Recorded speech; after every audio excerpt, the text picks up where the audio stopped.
Hello, guys, and welcome to the webinar. Can you all hear me now? I think there's a little button that you can click to raise your hand if you can hear me. Here I am. Can you see me too? Yes. Hi. We have a few more people that I know are going to be joining in. And Megan, can you hear me? I'm not seeing you. I just want to make sure that you get this before we get going. Yep, you raise your hand. Excellent. This is a new system for me too, so I'm seeing it in two different places on my laptop, which is a lot of fun. Yay, yay, yay. Can you also see the screen sharing that I was doing before? There, this is what I wanted you to see. Can you see that?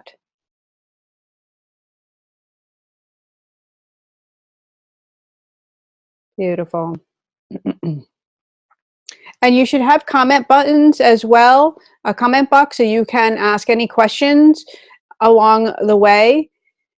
And if you have anything, that you just want to say, go ahead and throw that in the comment box, and we will get started very shortly. Hold on, I'm just going to check my email because I knew there was a couple more people that said they were signing on. I want to make sure that we get everybody.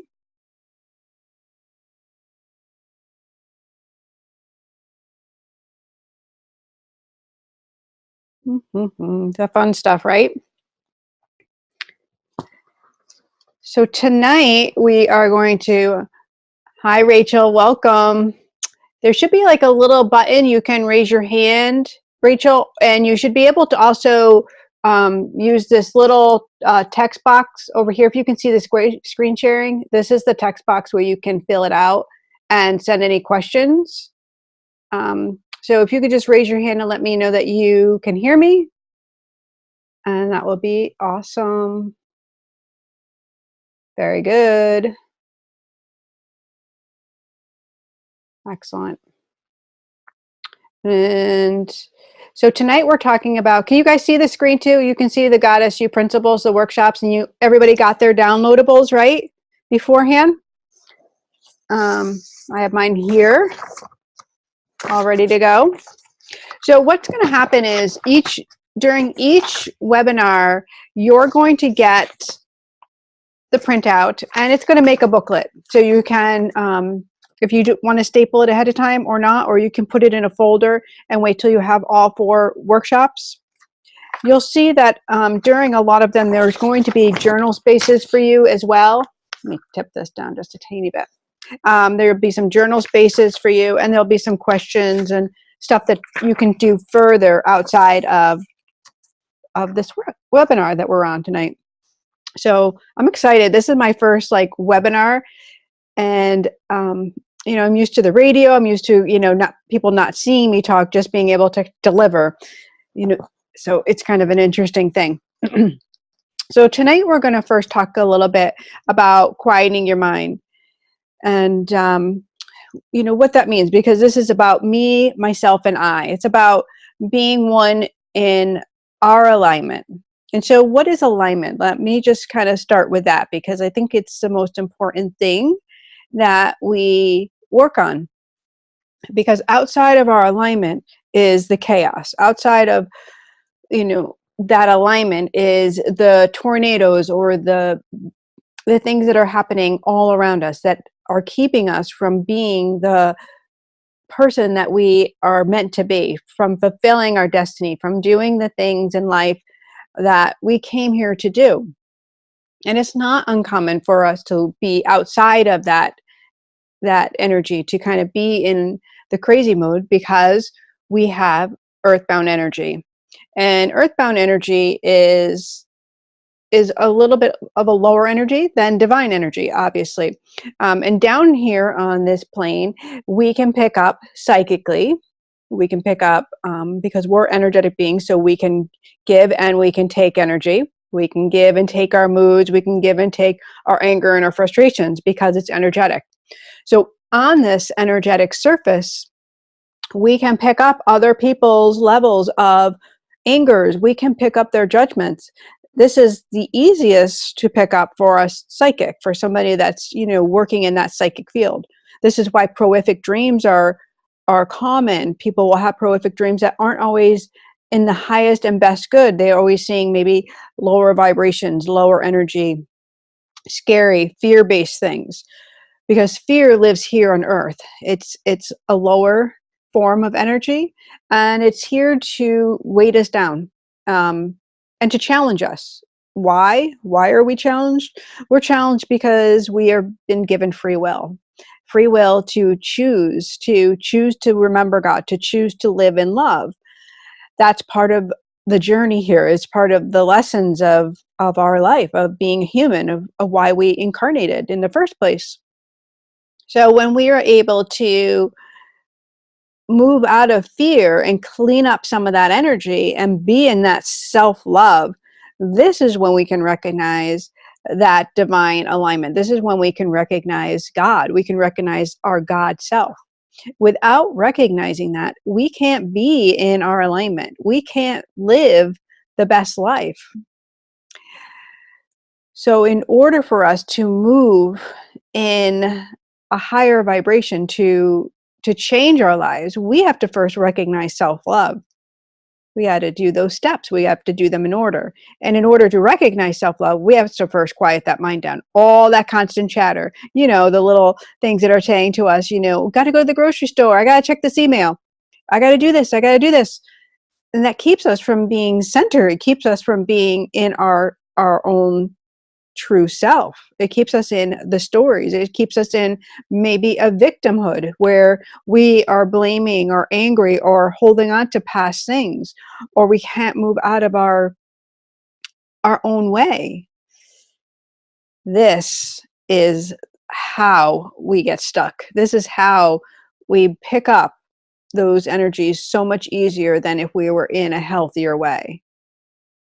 So it's a crisis almost, this fear that causes our life. It's a crisis of not being able to be true to who we are, not being able to really know our juicy, lovely, amazing selves.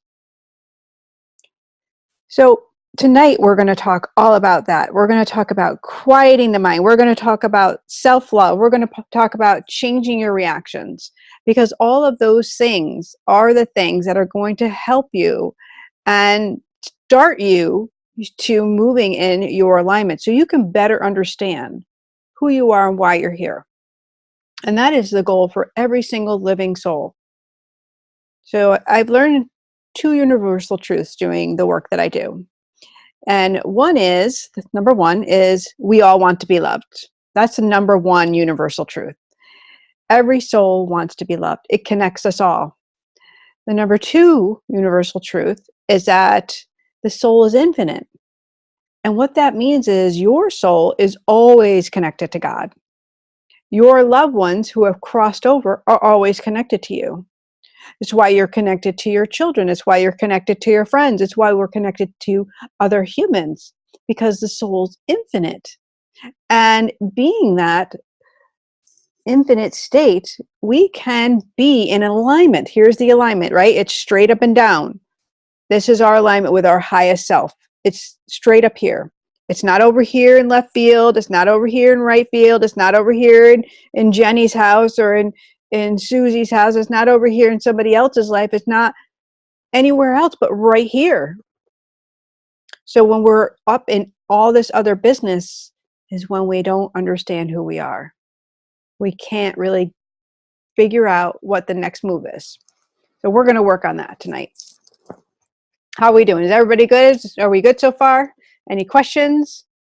I know we've only just begun and I'm like pouring it out like crazy. It's only 10 after. I see that there's a couple girls still missing. I'm hoping they got see, this is where my mind's going. I'm hoping they got the email and that they can join in. Okay, that they're not having technical issues. But hey, I'm not getting any text, right? So maybe that's good. Yeah, I guess. So tonight, I'm going to just check my email because I'm panicking. We're going to talk first about Ego Schmigo. Okay, here. We're going to talk about him because he really is the culprit for keeping you in the dark. when I was working with the angels, cleaning up my life and cleaning up what was going on, which was a lot of crazy, I have to tell you, to better understand my gift, to heal the pains and the sufferings that I was carrying on in my life. This is when the angels showed me that, whoa, did you hear that? This is when the angels showed me that I was really in fear-based thinking. Fear had taken over my life, and I didn't understand this. I didn't understand, like, how could that possibly be? So it took me a little bit of time to kind of break it down and understand what they were showing me, that, fear is a natural thing. Fear comes in, well, wait a minute, ego is a natural thing. So here we have our divine self, right, which is the right side. This is our spiritual side. It's the more feminine side of every human. And then we have our ego side, which is the left side. This is our logic side. This is our balance. So we need our spiritual side and we need our ego side. And when this ego side starts to go off balance is when the spiritual side comes down. And this happens for a lot of us at a very early age, because we are conditioned by our parents, we are conditioned by people around us, by churches, by all kinds of things. And so this is the first opportunity that fear will step in and change that logical mind and make it think in the negative. And so how does this happen? This happens, like I said, because of that conditioning, because we are human and we're here to have these experiences. We're here to remember God in every situation and remember love. That's a powerful point. But at some point, we turn away from God. At some point, most of us forget that He's there and we go it alone. We say, I'm going to do this without you for whatever reason. And we all have different reasons. Every single one of you here tonight has a different reason. I have my reason. My reason is, it started when I was right around 5 years old. I had seen my grandmother, who had passed away. I was 4.5 when she died. And she was the first soul that I saw, that I remember seeing, I should say. And it was really an amazing time, because I was so innocent and I didn't know how to explain to my parents what was happening. I would have all these visitors come into my room at night. I'd find myself like running to their room or going to my brother's room. And sometimes I'd sleep in their room or whatever, my brother's room. And after a while, just like any parents, like I probably would have done to my kids too, not understanding the language, not understanding that I was actually seeing people, my parents were tired. They wanted to get some sleep. So, back off to the bed, and, you're having bad dreams. So I was told I was having bad dreams. And so in my room, I learned to self-soothe. I was a thumbsucker. So I would pull my silky sheets up, because I loved the silky ends of the sheets or the blankets. And I would self-soothe. And I taught myself a lesson. I learned to go within. I did this revolving door technique. And this is how I shut off to that connection. It's how I stopped those visits, from all those people who were looking to connect. And so this was, interesting, right? I learned to do it, but this is where fear stepped in, because the logic side, the ego side, started to think, well, if your parents don't believe you that you have these people in your room visiting, you must be a liar, because that's logical, right? Because people don't say these things. And so this is when fear came in and said, you're a liar. And if you're a liar, Jeannie, you're unlovable. So I started to really believe this. I believed, here's the spiritual side, it's going down, right? God says, divine love, you're perfect in every way. And I have my doubts, they're coming in, I'm lying. My parents don't love me. I'm different than other people. I don't know what's wrong with me. So here the spiritual side goes down, and the ego side is covered with fear, and that goes up. And that's how it begins. Very simplistic. And that energy is what covers our aura. So in that tone, we carry those energies in our chakras, right? Those truths we believe, because fear tells us, here, this is what you are, so you are this. And then you move through life, and there are different things that happen through our life. We all have a story, whether it's abuse, whether it's neglect, whether it's you had a hard time in school, or maybe you don't have a story until later on in your life. I don't know, but we all have one. And so those stories take on more fear. And then they build up and they build up and they build up. They're basically like cement bricks, bricks with cement in the middle. So here's my story, right? And the mortar is the fear that's going to go around, and it's going to keep me from living in that truth. It's going to stop me from really being the light and being that channel I need to be, because fear told me I'm a liar. Schmigo, he did it. This is why when the angels were teaching me how to clean up my act, Schmigo came to life for me. I needed to give this rat bastard a name and a shape. I needed to call him out. I needed to be able to say and teach people, this is the guy who's stopping you from living your dreams. You see him? Well, let me tell you his number. His number is, he doesn't want you to believe that you are loved. No, he doesn't want you to believe that you have the ability to heal yourself. He doesn't want you to believe that you are perfect. He doesn't want you to believe that you are connected to God and that God loves you exactly the way you are. He doesn't want you to believe that your sins can be forgiven. No. He wants you to hold on to them. He wants you to hold on to them. And better yet, he wants you to replay them.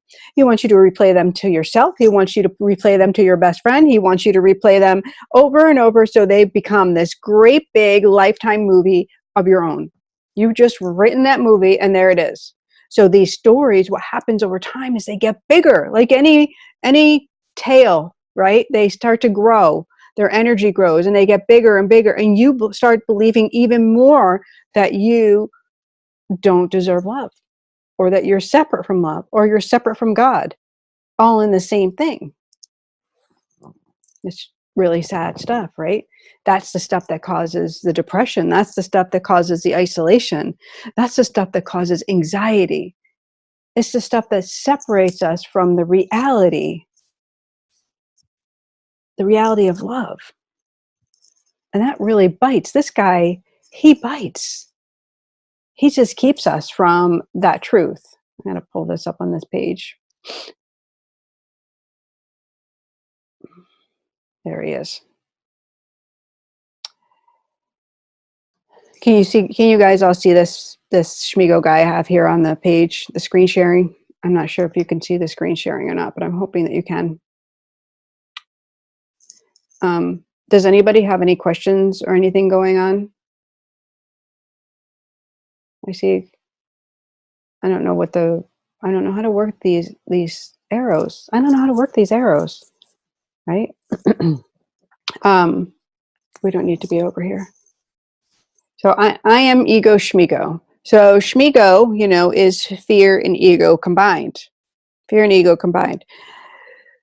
That's him. He's that tricky bastard that wants you to not change. He wants you to stay perpetually the same, like Groundhog Day, right?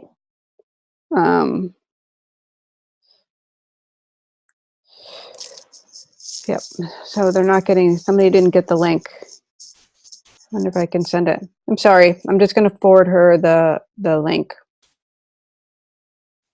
so she can sign on.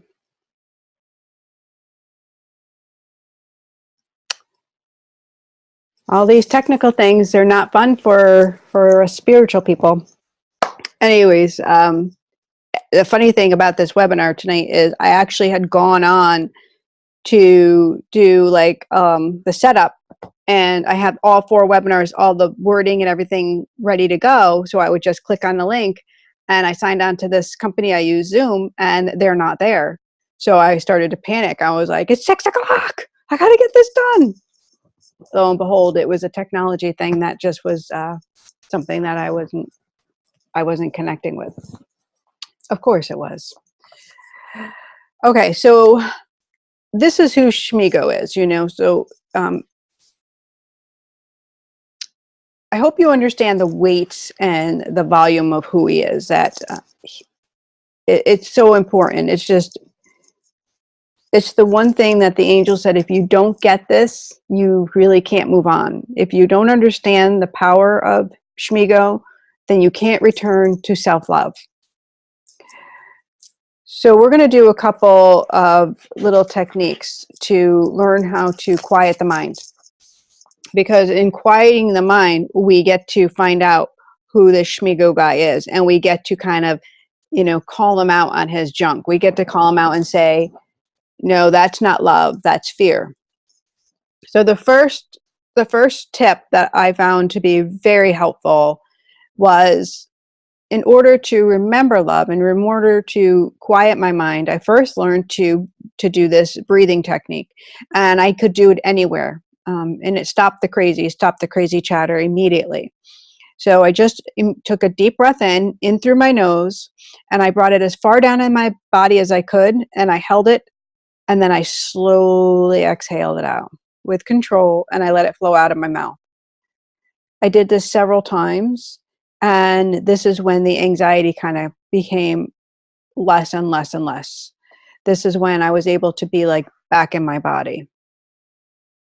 I am an energy person, so I move very quickly, and I can go zoom, zoom, zoom through things so quickly, and you just can't even imagine. Or maybe you can, because I've been talking here for like 20 minutes. So I can do that. But when I'm out of my alignment, I'm not there doing what I need to do. So say I'm at the grocery store and I'm in that mind chatter. Well, I can't even like focus on my list. I'm in all of the business everywhere else, right? So learning to be still and be in my mind, just quiet without those thoughts, letting them drift away, was really important. So there's a couple techniques for drifting. When you do your breathing in and the thoughts pop in, you can just kind of let them float off as if they're like a cloud leaving. You can let them be a balloon and just fly out. You can let them just kind of shuffle backwards and just dissipate. You can actually tell them to go away. You can actually say, oop, you're a fear thought, I'm going to turn to love. So in doing so, you immediately quiet that down. I love, love, love turning fear off with a prayer. This is one of my favorite things. So if I'm feeling like, okay, fear's got a hold of me, say for instance, this webinar, fear really could have come in and be like, you're going to be on video. Who do you think you are? I mean, the old story, this is what fear would have done to me. And I would have been like, no. And I would have said a quick prayer, dear God, please surround me with your love and light. Please help me to be focused, help me to be in the moment, and help me to deliver the messages that you want me to share. Let me be the vessel for love. And right there, in that moment, fear is not allowed here. Right there, bam, bye-bye. So it's powerful, right? It's a powerful tool. So I'd like you all to kind of take a moment to do a couple cycle breaths. And that's what I call this, a cycle breath, where we're going to breathe in and breathe all the way into your body. I want you to hold it in. And then I want you to slowly, with control, exhale out your mouth. And we're actually going to do this to a count. And I'm going to put my timer on because I think that the timing it is an amazing tool. And here, where's my little timer? We are not going to do 10 minutes because that won't even be good. Can I do seconds on here? Where's the stopwatch part? Stopwatch. All right, so I've got the stopwatch going. And we're going to try to do 10 seconds in and 10 seconds out, okay? So get ready, get your breath, and go.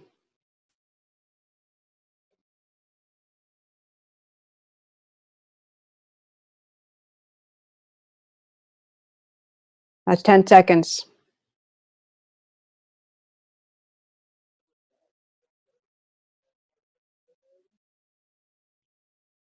And that's 10 seconds. How fast was that for you?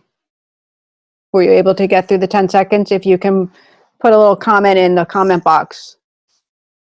Remember the comment box?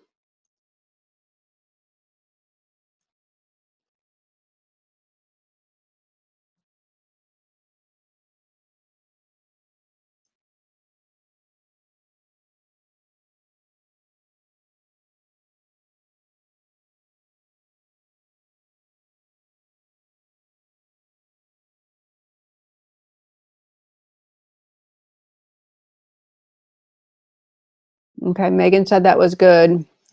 And Rachel said that felt good. And Corinne said, all good. Excellent. Lori and Colleen.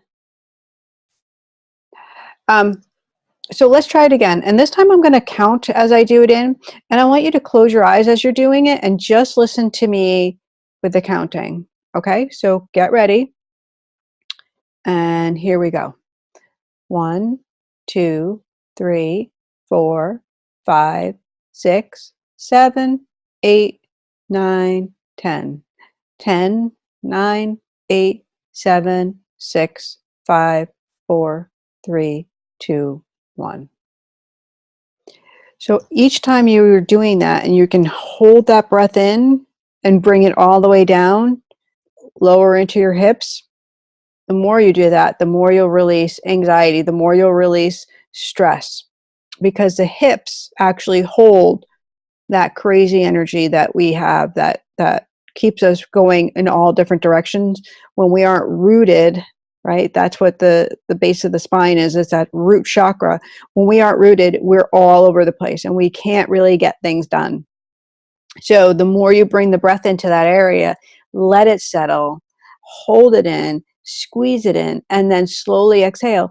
You're releasing that energy that's stored there. You're releasing the stuff that's blocking you from being rooted. So really important medicine for getting in that alignment.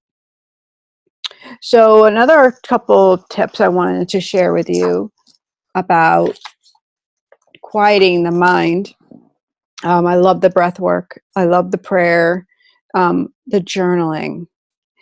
The journaling helps us to get in a love tone. And when we use the sheet that I've given you, which let me move that forward. Sorry if you're seeing this stuff here. Let me move that off to the side. So when we move ourselves to this journal stuff, can you see this, guys? And you should have it in your booklet as well. It talks about the journaling, and we learn to pay attention to love thoughts over our ego thoughts, right? And we do this for a reason. We write this down and we do it for several days, because Schmigo has been with you for your entire life. So he knows your weaknesses. He knows your number. So he can really twist you up and give you a stomach ache and keep you in that negative, crazy tone without you even being aware that he's doing it. That's how crazy it is. You don't even have to be aware that he's there. He's just going to be there. So when you turn on your love charms and you turn on the medicine, well, he has less of a chance. When you start to know his number, you can really call him out. And I can tell you that I've been doing that for a long time, and he still sneaks in. He still sneaks in, and I catch myself and I'm like, you rat bastard. You can't be here. I'm busy right now. But that's what fear is, right? Fear is perpetual. And because we're earthbound, we're humans, we're here having the human experience, trying to learn these lessons. These are the challenges that our soul has needed to grow. Yep, I know. I'm going to say that again, that our soul has needed to grow, these challenges. Nobody wants to think that. They want to think, I'm the victim. This was caused. How can this be? God does this to me. But the truth is, God doesn't punish. God does not do these things to us. Our life's journey is unique. Our life's experience is unique to our soul, right? Our soul is always evolving. And because our soul is infinite, it is always expanding and wanting to be closer to God. Hence the reason why we go through particular life lessons. These lessons are what teach us to be closer to God, to remember love and not fear. Because it is fear that keeps us from the divine truth, that you are powerful, that you are beautiful, that you are amazing and you have gifts and you're unique and you have talents and you're here for a reason. But fear doesn't want you to believe that. No, he wants you to be stopped. He wants you to stay the same. Why? Because that keeps his energy growing, because that makes him more powerful. And fear, my friends, is what turns to the dark. Fear is what turns to evil. So we better be really aware. We better start cleaning up our little corner of the world, because we have chaos. We have chaos. And it's not just one person, it's every person. We have to take responsibility for our thoughts, because our thoughts are what become our life. This is why this whole workshop, this is why that whole exercise here about finding ego's voice and knowing what he's saying is so important. I know that I teach in a lighthearted, simplistic way. It is who I am, but it is not simplistic. It is not, the value of it isn't less. The value of it is, and the importance of it is so, it's unbelievable. Like I can't even really put it to words. Because when we don't take responsibility and we don't clean up our life, then we perpetuate fear, we help fear, we give it the power. And I'm sorry, ain't nobody got time for that, right? We don't have time to have this crazy world and this dark energy around us. So we have to use these tools. We have to learn the things that these spiritual teachers are evolving and teaching us. We have to take responsibility for our own crap. So I do this. I take responsibility for myself each and every day. If I'm being in a judgmental tone, I have to catch myself. I have to apologize. And what this means is, it's one step at a time, right? It's moment by moment. It's not like some big overall blanket. Okay, I'm done and I've done this. No, it's in the moment, right? We have to choose love in a moment, especially the moments we're most challenged. How hard is that for you, right? It's hard for me. It's got to be hard for you too. I mean, we're not alone. So I kind of would like to do a little exercise with you guys. So what I would like you to do is, I'd like you to tell me in the comment box one thought that challenges you. Maybe it's a reoccurring thought, but I want you to go ahead and share it. If you don't mind, use that little box so we can.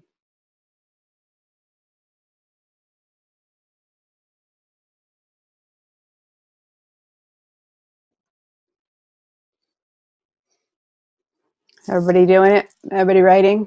I hope. And as you're thinking of that reoccurring thought, I don't want you to hold back. I really want you to go ahead and express it. I want you to feel safe. I want you to know that you're not going to be judged. I want you to know that this is about love. This is about support. This is about holding you up and helping you. All right, here we go. Let's see, where is the little, it's blinking, but I can't see where I'm supposed to get it. Chat, there it is.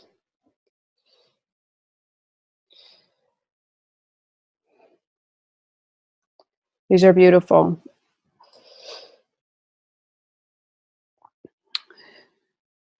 So I'm going to read these to you guys. And because I'm not going to, well, I don't know if you can see the names because I don't know if I have the screen sharing on. Let me turn the screen sharing off.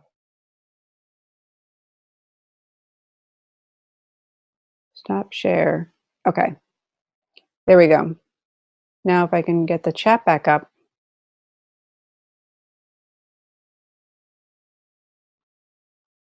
Okay. So I'm going to read you the responses. And what I want you to do, if you have pen and paper, that's great. And if not, I want you to think about the negative response. And I want you to think about a love response. And together, we're going to help turn the fear thought over into a love thought together. Okay. So the first one, and I love this, the first one is I worry about people's judgments. And I think this is pretty common for all of us. So how would we change this? How would you particularly change that feeling, that thought over into a love thought? I know how I would do it. I would do it because how I would do it is that I would see the other people with compassion. I would take a moment to breathe and feel those judgments and say, I don't deserve to be in their situation. So I'm going to remove the I, because the I, me, I is fear, right? Because that ego guy, schmigo guy, he wants us to be in that tone. So we're going to be up in those judgments. We're going to be up in, oh yeah, Betty Stu's talking smack about you, so you better be all like, hey. No, it has nothing to do with you. And so you need to take yourself out of the situation and you need to have compassion. And what that means is we all have a story. And Betty, she's in pain. She's talking smack about you because that's what she's feeling about herself. And maybe she's not even judging you and you're creating that in your mind. So you can turn around and have love and prayer and separate yourself. And let's go up here. So her fear is that she will never be free from pain. Her fear is she will never be free from pain. And if you have a response, I would love for you to respond to the judgments and to a fear from the pain. So pain is a lesson, a big lesson, and not an easy one to go through because it's a constant nag. It's a constant, hey, pay attention. Hey, pay attention. Hey, pay attention. Hey, pay attention. The angels have said that fear is a reminder that something's gone wrong in the life. Something has gone wrong. A disconnect has happened. And what is that disconnect? That disconnect is usually from the divine. It's usually from self-love, right? We recognize maybe we're spiritual, maybe we go outward to church, or maybe we have that connection, but we don't have self-love. We are not spending time honoring our body, honoring who we are, honoring the life that we have. And just like fear, pain grows as well. Just like anything that's energetic, it can move and it can become more and become more and can become more. So the pain is a story. It needs to be told, but it also needs to be healed. But when we stay in the story for too long, it can't be healed. When we stay in it time and time and time, this is your challenge, right? Because it's every single day and it's in your face. It's like, hey, hey, hey, hey, hey, hey, hey, hey, hey, what about me? What about me? What about me? So that's how fear is getting you. That's how Schmigo is messing with you, because he knows your number. He knows your weaknesses. He knows you.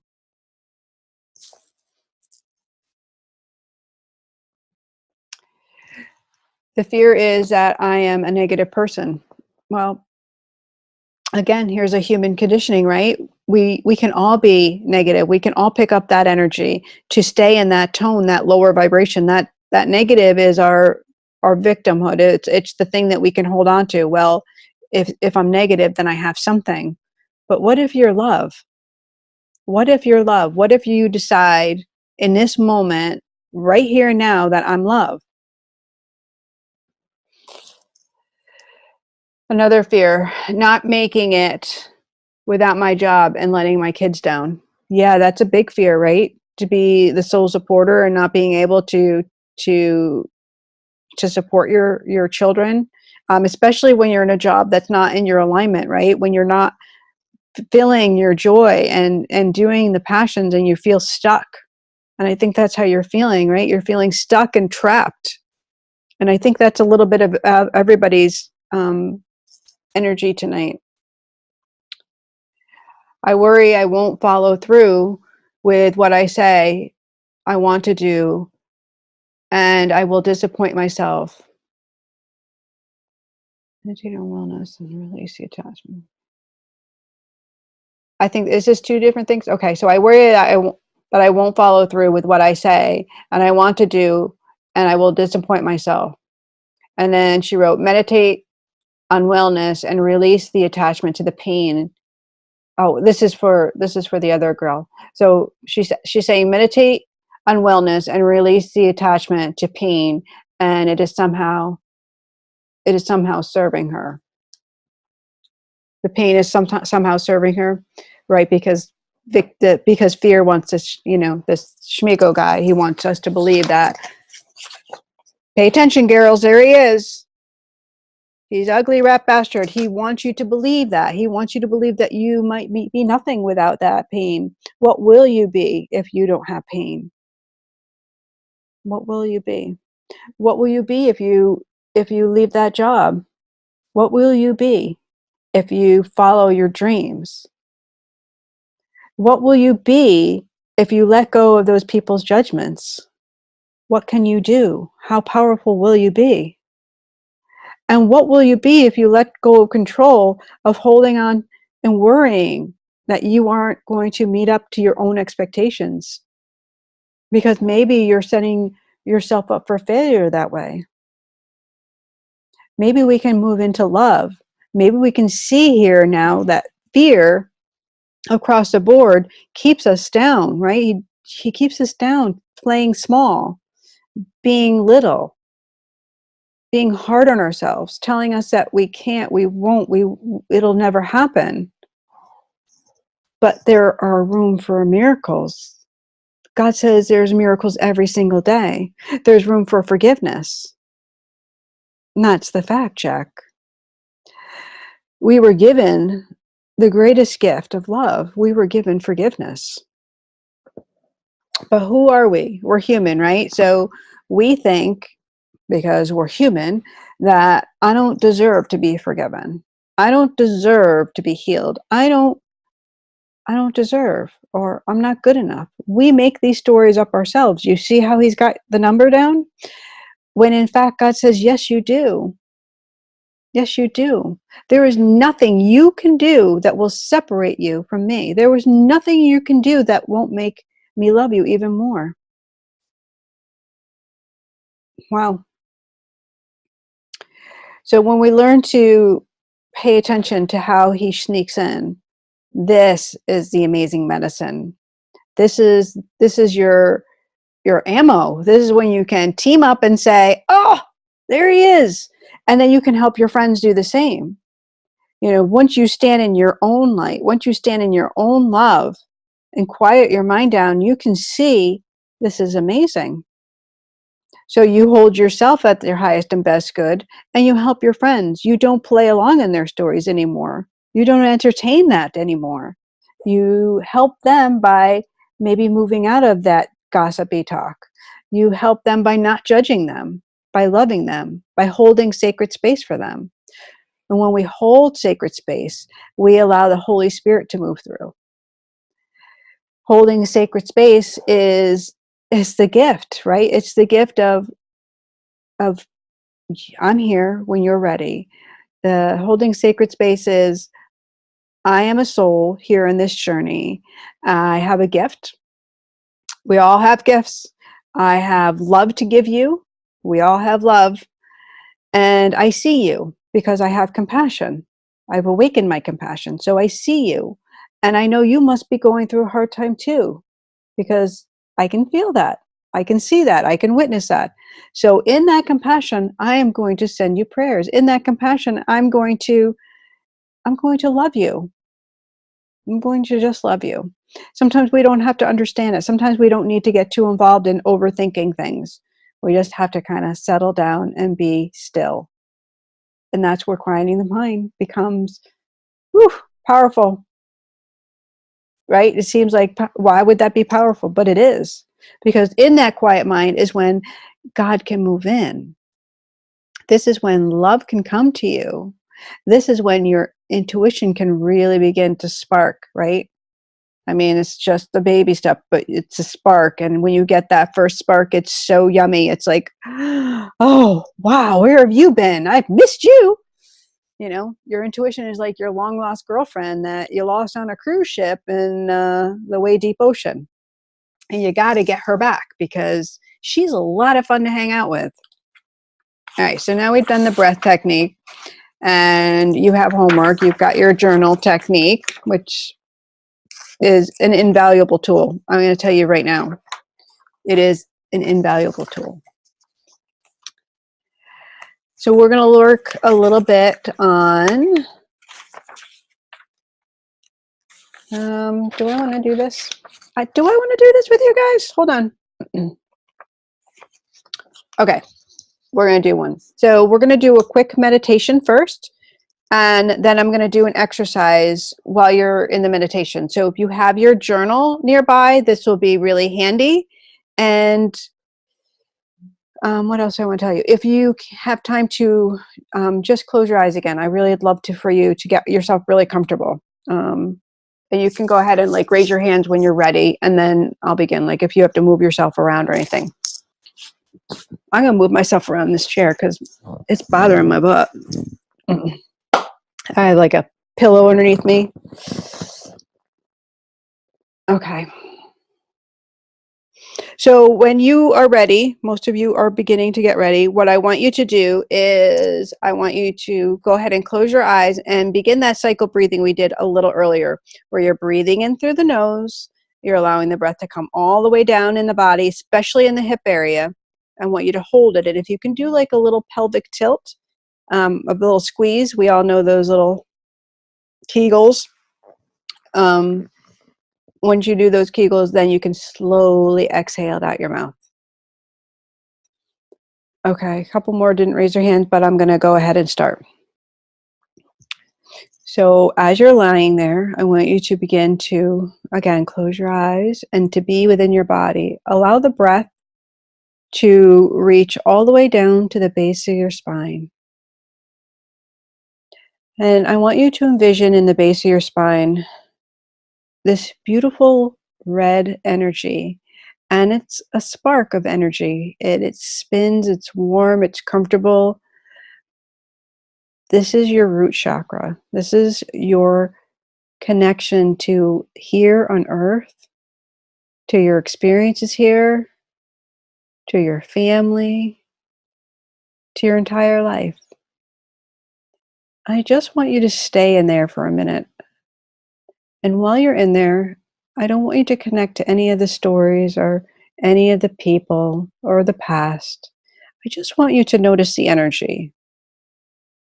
I want you to feel it. Is it small?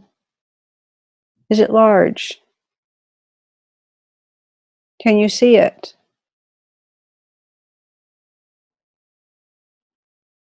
What shade of red is it?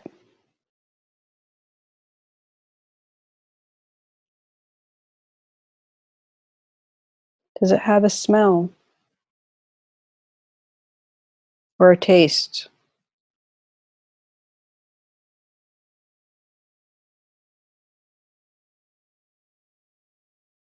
Does it have a sound?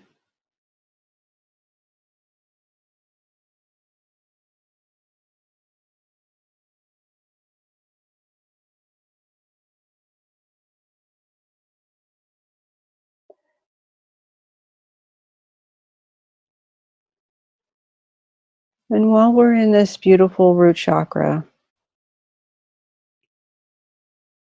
I want you to see yourself in a mirror now. I want you to notice yourself reflecting out through that base of the spine and see what reflects back at you.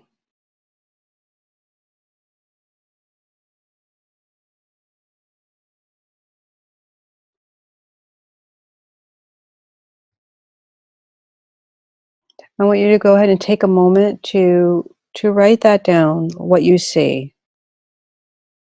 And if you'd like to share it in the comment box, I would love that.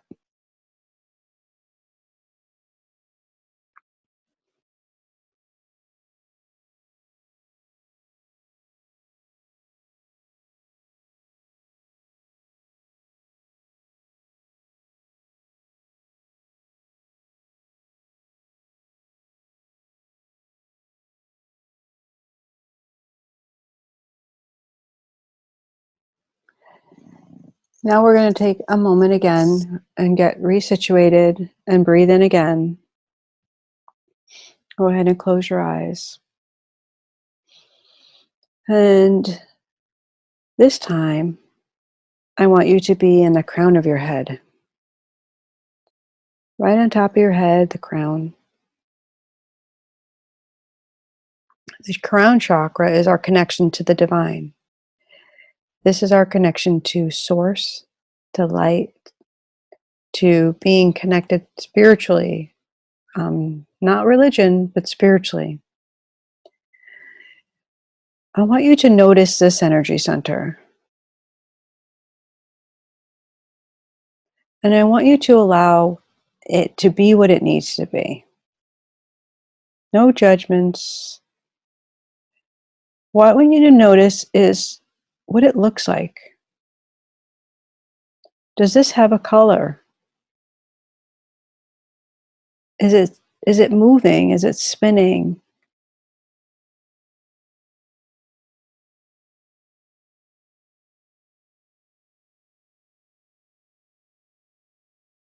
Does it have a smell, a sound, a taste? Can you hear anything?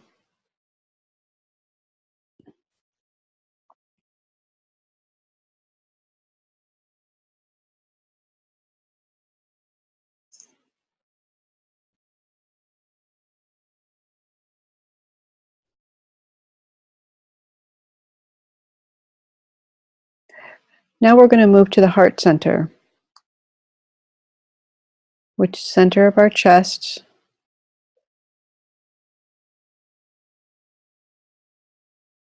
Again, I want you to notice it. I want you to feel it.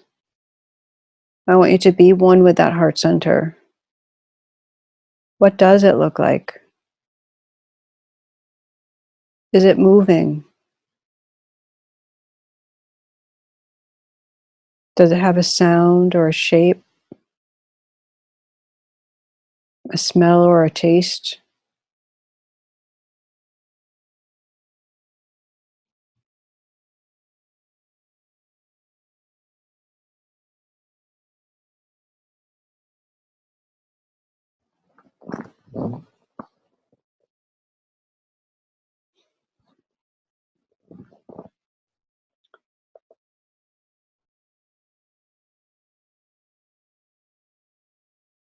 Now I would like you to tell me what you see in the reflection of your heart. The mirror image.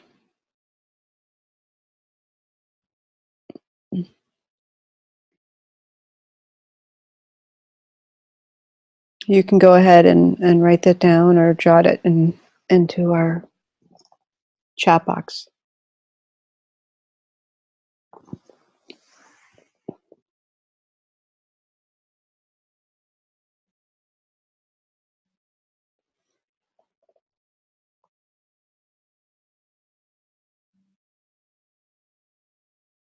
So the heart center is the seat of the soul, right? It's where divine connects with us. You know, this is where our God spark is. And what we believe ourselves to be is what's mirrored out through that heart center. So it's here that we want to be, right? We've opened the root, which is a connection to this life. We've opened the crown, which is our connection to the divine. And now we're in the heart, this three major areas of our life and our bodies where we can connect to God, to the Holy Spirit. We can allow the love to move through us. But if we're not reflecting that out, if it's closed off, if we're hurt, if we're in pain, if we're suffering, then the heart center, the crown, and the root don't work in unison. They work separate.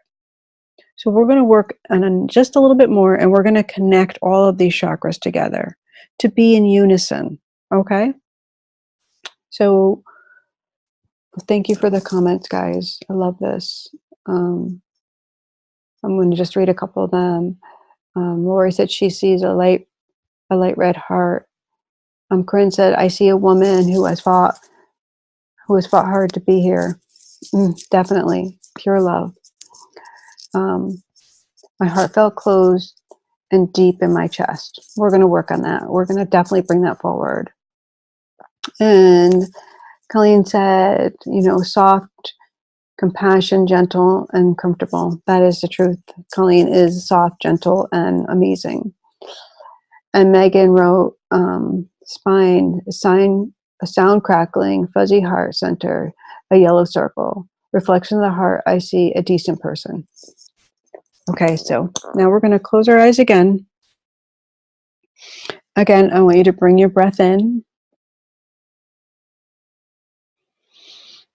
And this time we're going to start at the soles of our feet. And we're going to bring the breath all the way to the soles of the feet, because these are Christ points in the soles of our feet. These are the areas where we really can connect to the root of our life. And I know most people say it's just in the hip and the base of the spine, but for me and for what the angels have shown me, this is the Christ point. So this is a miraculous point. When we stand with power and self-love and open these divine centers, we can become very expansive. We can better understand and stand in our path a lot easier. So I like to see them, I envision them as just opening and just kind of becoming. You can picture and envision them how you need them to be. So with your eyes closed, bring that breath in and bring it all the way down to the soles of your feet. And I want you to allow them to connect, and I want you to feel what they look like. I want you to see it. I want you to know it. All of the descriptions. Use your Nancy Druid, I call it in the book, where you take everything apart. You be the detective and tell me all the details about it. And now, with those open, I want you to really just rock in them, feel them, warm. And if you're not feeling the warmth, go ahead and bring the breath there and allow them to really connect and feel it. No judgments, no thoughts here, no mind chatter, just stillness. So now what we're going to do is we're going to bring our awareness up. So our awareness is in our center. This is our intuitive self. This is our, connected to the seat of our soul. So it's our soul self, because we're always connected to the divine. So this is the solar plexus area. It's just below the rib cage. So I want you to engage this area with your breath. And I want, as you breathe in, to bring it up and allow it to move up and feel it come upward and upward. Slowly bring it up through the heart. With the next breath, I want you to bring it up through the throat. Then exhale out. With the next breath, I want you to bring it all the way up to the center of your forehead, which is considered the third eye chakra. And with the next breath, I want you to bring yourself all the way up. Bring your awareness to the crown of your head.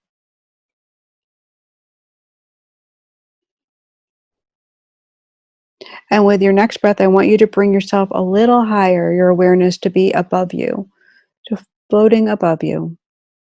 You are safe, you are connected, you are with God. Your roots are connected to the here and now as you float up. With each breath, I want you to feel safe and secure.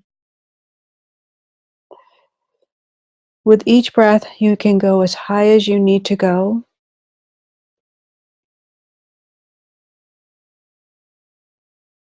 And as you're in this beautiful state, this is where you and the divine become one. As you're breathing in now, you're going to breathe in that divine energy. And just like oxygen does to our body, divine energy is life force energy. It's going to be expansive. It's going to be love. It's going to be healing. So go ahead and breathe that in. Envision it, feel it, and know it. And feel it connect as it comes in. As you breathe it in, feel it expand your lungs. Feel it expand your heart. Feel it moving all the way down past your rib cage, igniting your solar plexus, filling your belly, opening your hip area, running down your legs and relaxing all of your muscles. It's tingly, it's warm, it's energetic, it's beautiful, it's love, it's divine. Feel it come all the way down into your feet. Feel it move into your toes.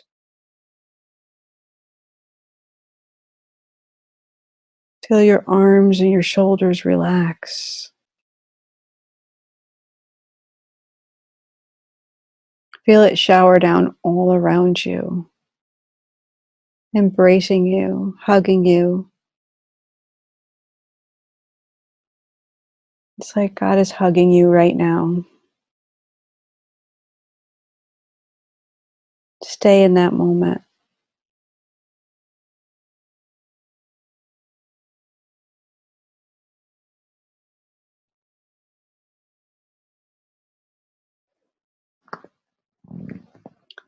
And it's in this moment that I want you to see yourself how God sees you.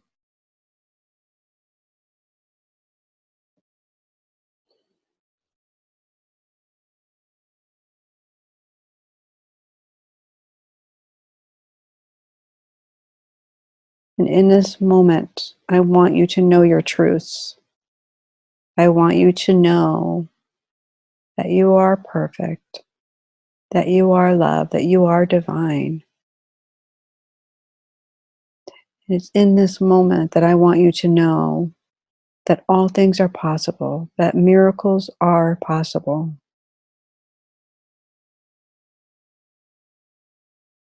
It is in this moment that I want you to surrender your biggest fear.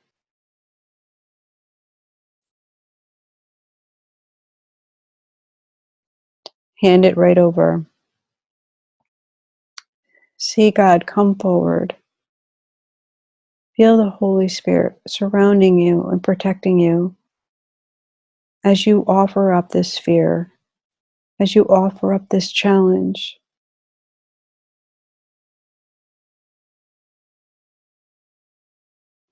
And in your heart and within your being, I want you to see the greater lesson. I want you to know it.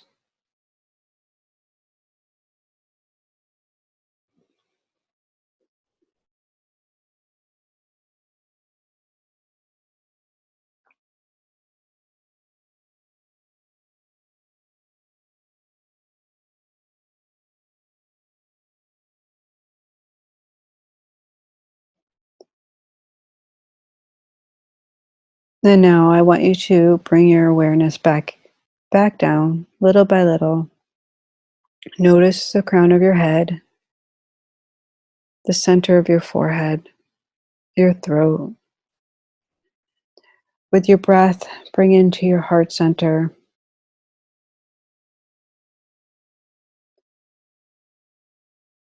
And with the next breath, I want you to feel your whole body back as one, connected,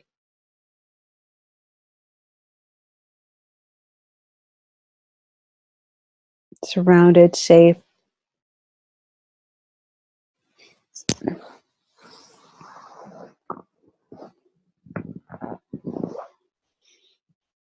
Take a moment to just move yourself around a little bit. Move your legs, your feet.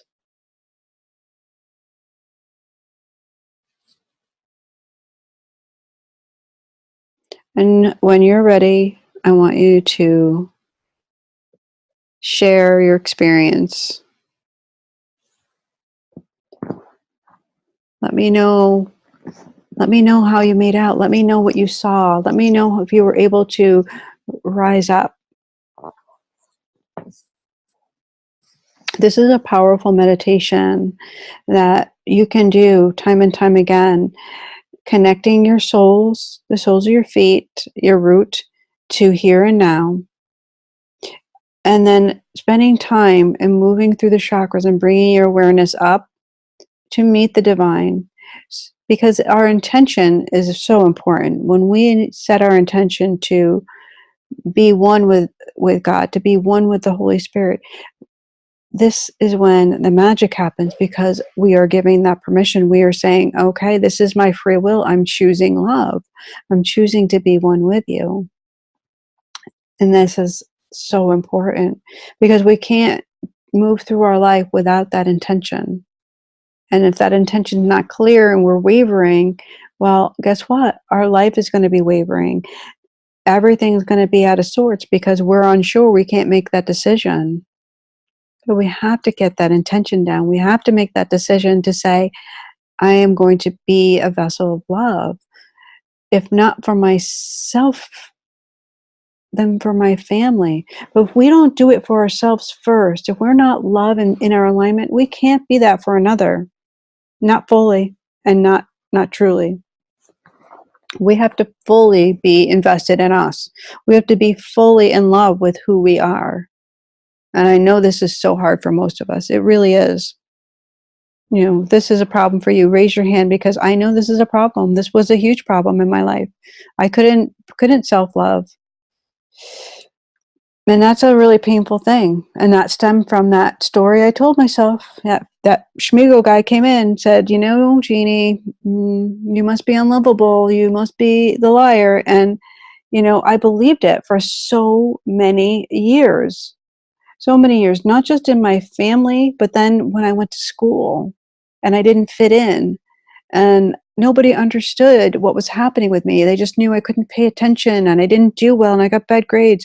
But it was a bigger story. It's a much bigger story, because children who have this gift, they're energetic. They fly out of their bodies. They're connecting to all the other children in the room.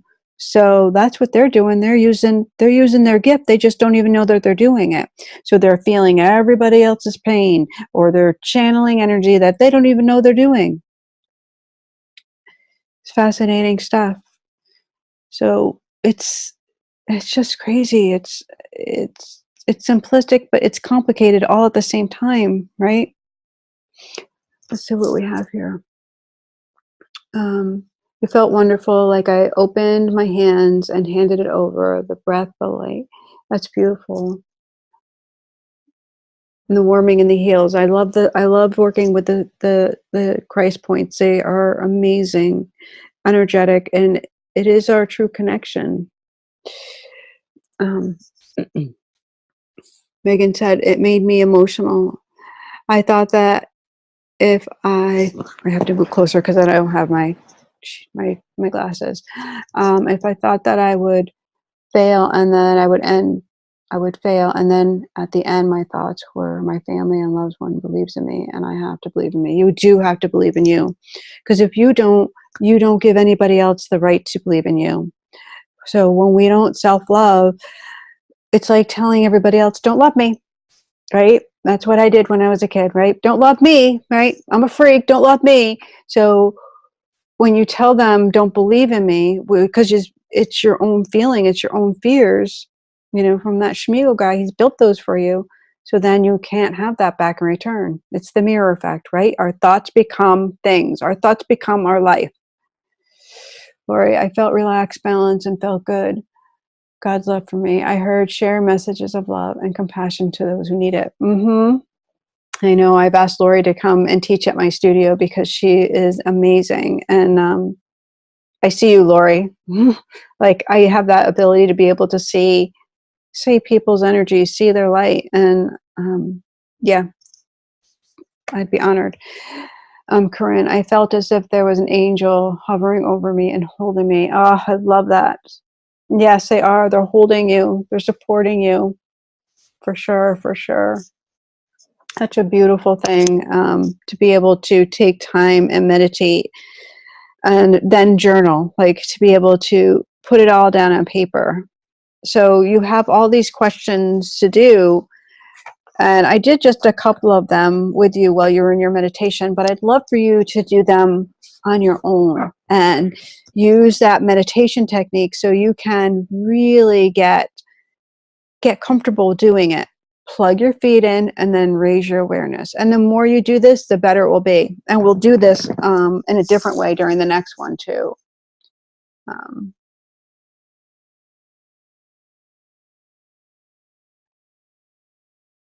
Okay.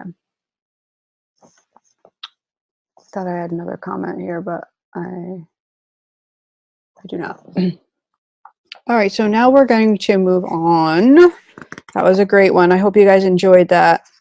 I love that. We talked about inviting love in. This is, you know, that intention, right? That setting the clear intention that I'm going to be in love, that I'm choosing love, I'm choosing God, I'm choosing light. By setting our intention, we become powerhouses, right? Because we become unstoppable, right? Our intention leads the way. It's really amazing medicine.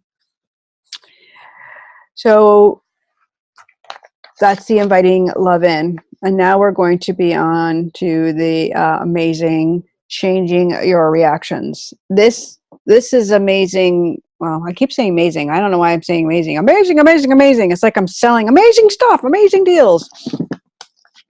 I'm like having my own conversation. It's so weird, this webinar thing. I don't know if I can make you guys come on here too, as I feel like that would be so much better. Can I make you guys come on here? No. I'm looking at the thing. I know it's bizarre.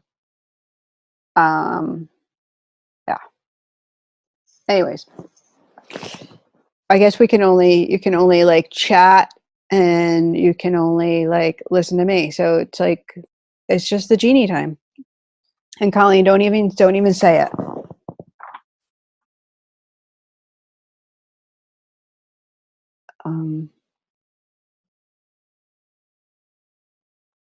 Okay. Okay. So in the changing our reactions section, I also kind of bring in the silence is golden. And I love this one because this is so much fun. As we're learning to quiet our minds, it is important at the same time to actually talk less, to actually be and spend time in lone and quiet time. And it's hard for us because we're very social people, right? We got to get those texts out. We got to get that email. We got to get on Facebook. We got to get on Pinterest or whatever social media thing. We got to do.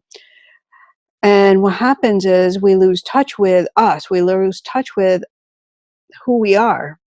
It's part of that bigger game of, you know, keeping us outward, keeping us in the crazy rather than keeping us in the here and now, in this very moment. So when we learn to quiet that chatter down and be quiet ourselves, we can hear a whole lot more.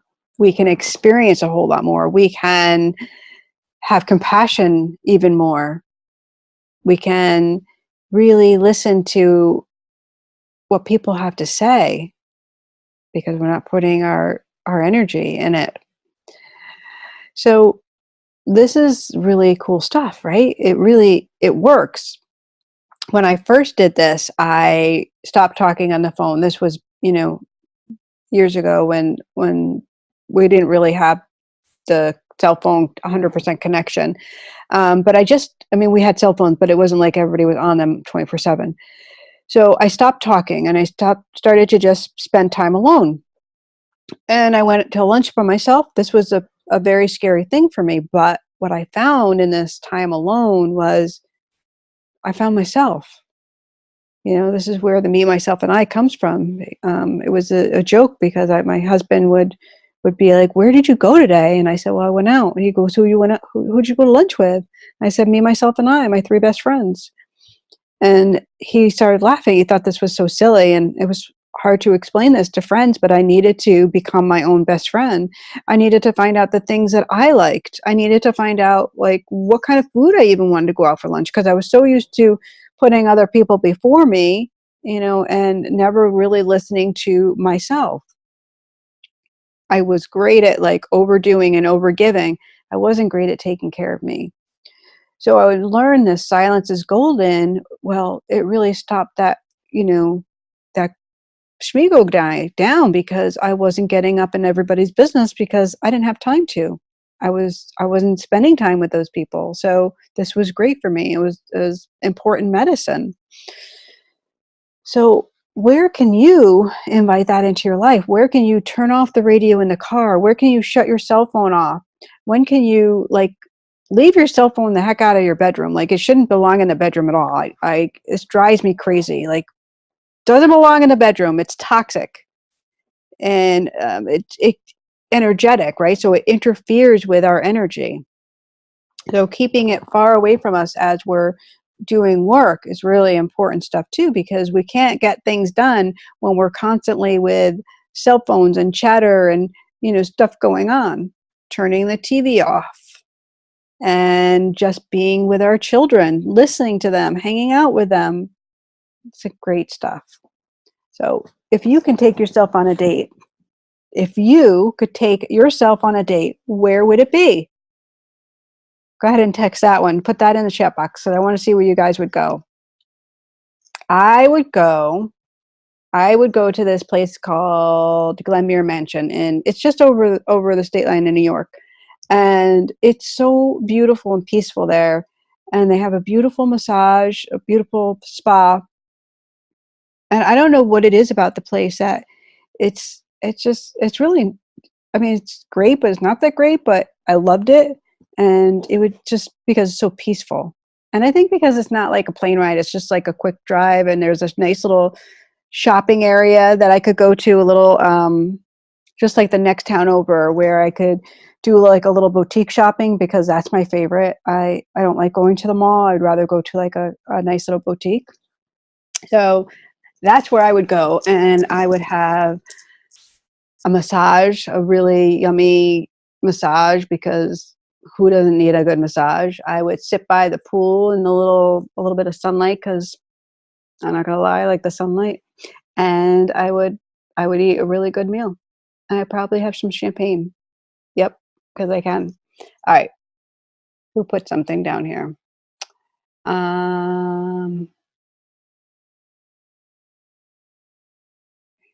Okay. Omega Institute. She would go to Omega. She would go to a seafood restaurant on the river. That sounds nice. She would go to Southford Falls. Oh, I don't know where that is. I'm going to look that up. And Lori says she would go to Saratoga Springs for their mineral baths. Ooh, where's that? Is that down in Virginia? Saratoga Springs? Is that here? I went to a springs one time, but it was in Virginia. That's in New York. Ha! Fascinating. What's in Southford Falls, Corinne?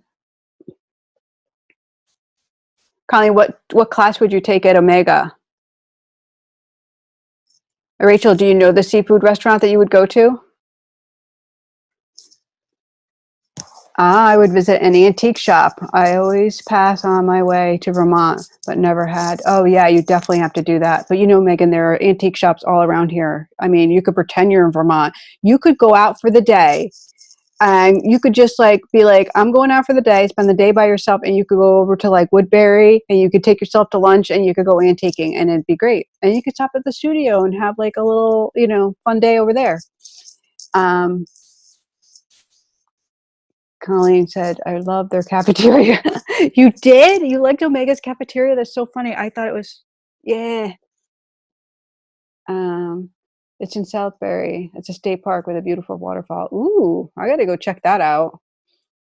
And any class she would take. That's so funny. I can't believe you like that cafeteria. Oh my gosh. All right. So we're going to quickly touch on changing our reactions really quick. Before we get to the question and answer. So, you know, I guess you can probably tell, you know, if we don't quiet our mind, we can't self-love, right? And if we don't self-love, then we can't change our reaction. So they all go together, each of the principles, and they layer up on each other. So this next one, you know, changing our reactions is key for your survival. For your survival, because if you don't change your reactions, you're going to continue in the same patterns, right?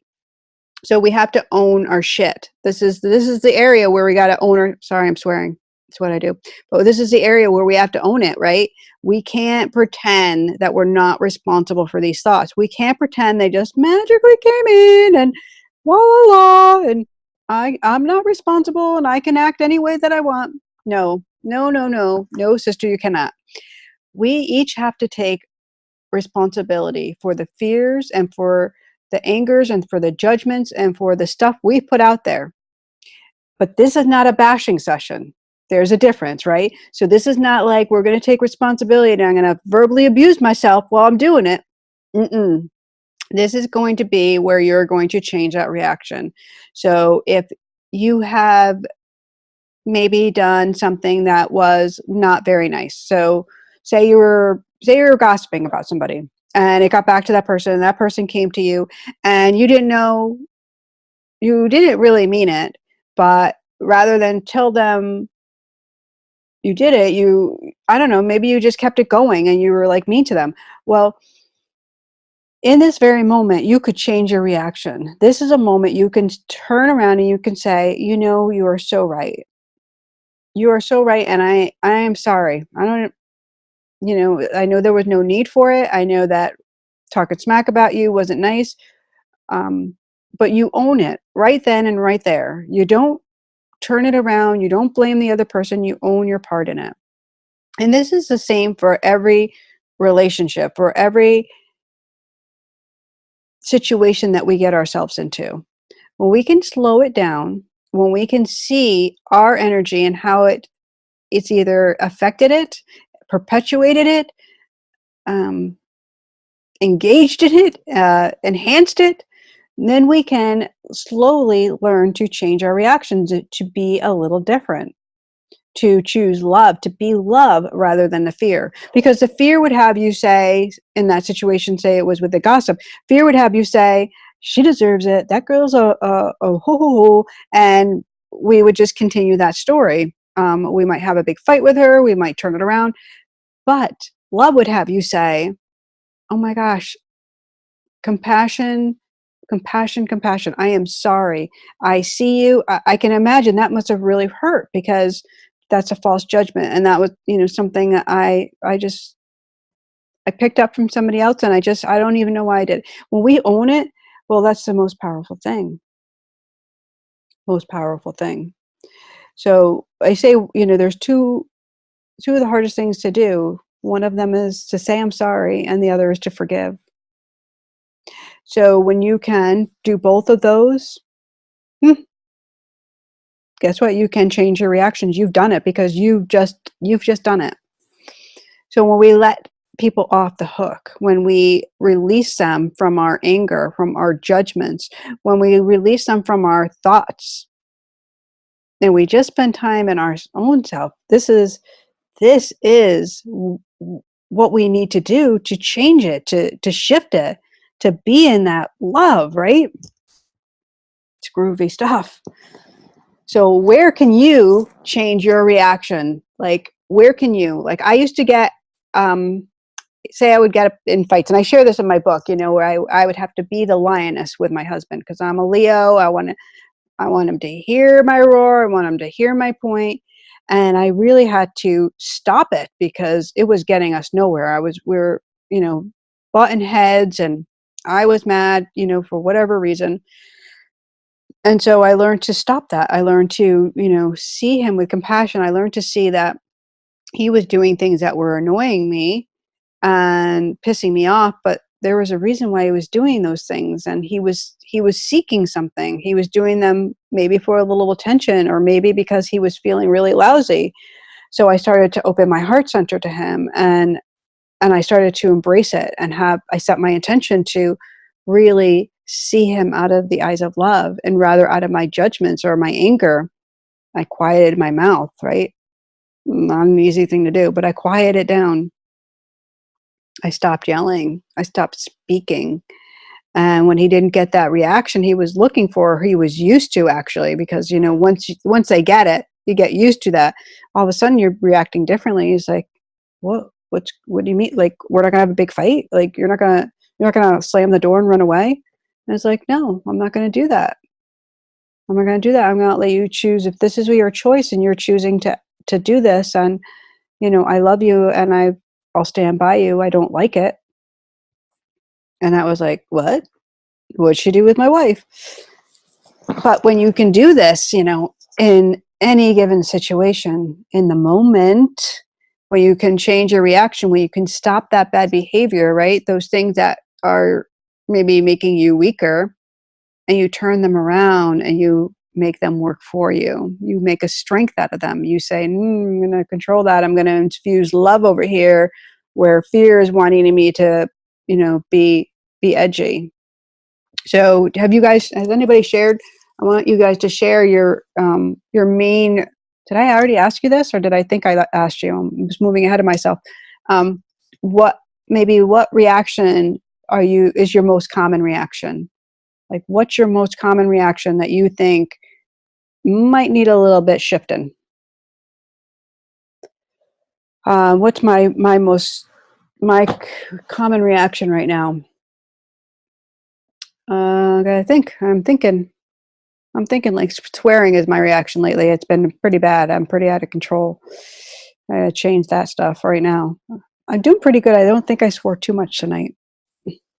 And I don't even know why. It gets like a bad habit, and I just start doing it, and it's like one F word leads into an S word, leads into an A word. And they all like jumble on. All right. So, defiance. Oh no, defense. Yeah, defense, right? Defense.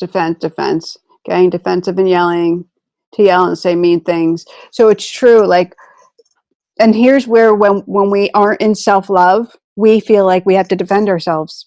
It's because we're not loving ourselves.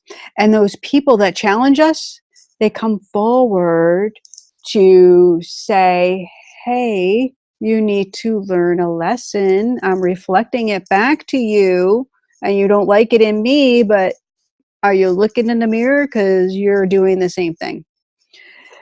So, and I usually shut down, she says, Corinne says. So the power of shifting, like, not shutting down isn't a great thing either. Like, getting defensive, they're both lower forms of energy, right? They're both fear-based things, because we give our power away when we're defensive, and when we go within, when we shut down and we don't do anything about it. That means we're not speaking our truth. We're not self-loving. So loving, you can see, you is a really important thing. And that's where we have to start. We have to start there. I react too quickly without finding out what the real issue is. I make it about me when it's not. It's perfect. And it's true. We talked about that I, we put the I in everything. So if we can move the I out, right, and we can see compassion. And I love to teach this trick that the angel showed me about forward thinking and backward thinking, right? And this is simplistic, but overall so powerful that it will change your life. So the angel said, God's here, right in front of you. The truth is right in front of you. We've all heard this before, right? Truth is right in front of us. We are love, so we send that love out, right? We're a projection of God, and God is right here with us. So the truth is right in front of us. So when we are in our alignment, perfect straight up, and we're moving on our path, we're moving forward. But fear, Shmigo, he's behind us. He's in the back, because he wants to keep you in the back. He wants to keep you in the old stories. He wants to keep you in the past. And so that's where it's cold. It's like a back door being open, right? It's cold, it's drafty, it's raining, it's stormy, it's an ice storm, it's a blizzard, it's freaking freezing, right? So when we are back there and we aren't forward in love, right? We're chaos. So we have to envision love here. We have to remember fear belongs back there. We need to close the door, close the curtains, and be like, okay, there we go. So the angel said, envision love right here. So I was like, I love that. Like, I love that love's right here. But I would love the idea of creating that focal point for myself. So I decided to create a symbol for myself, a love symbol. The symbol is right here in front of me so I can remember where love is. So I closed my eyes and I got my symbol. It came right to me and I put it before me. But I'd love to end with this. I'd love for you, I know we're going to go a little bit over, I'm sorry. I'd love for you to just envision a love symbol for yourself. I just breathe it in, feel it, and then place it right before you. Your symbol is special and unique, just as you are. Your symbol can change if you need it to, or it can stay the same if you need it to. But it's always here, it's always in front of you. So if you have any doubts, if you feel like you're defending yourself, if you feel like, whoa, what was that? You didn't see that? Something just happened over here. If you feel like you're defending yourself, if you feel like you're yelling, if you're not listening to other people, if you're going within and shutting down, love is right here. Love says you are powerful, you are divine, you are unique, and you are needed. Your voice is needed. Your voice in the right way is needed. So when you connect with love, you can speak your truths instead of shutting them off. Powerful, right? All right, we're going to wrap up. If you have any more questions, please pop them in, and we are going to say our final goodbyes for this first webinar, and I really hope that you guys enjoyed it. And if you would share your experience on Facebook or even on one of my blog posts on my website, just share your experience. It would be so helpful, and I would really appreciate it. Nobody's sending anything. Are you typing? Are you typing? Hope you have a great night. I hope you have a great night too. Does quieting the chatter get easier? It does get easier. It really does. That's why it's really important to do the worksheets and to find out what Shmigo's tone is. Find out that fear tone from love, because it actually changes, because Shmigo is smart, right? He knows your weaknesses and he's going to come in and try to trick you up and trip you up. So the easier it will become, the more you practice and the more you know. The more you know.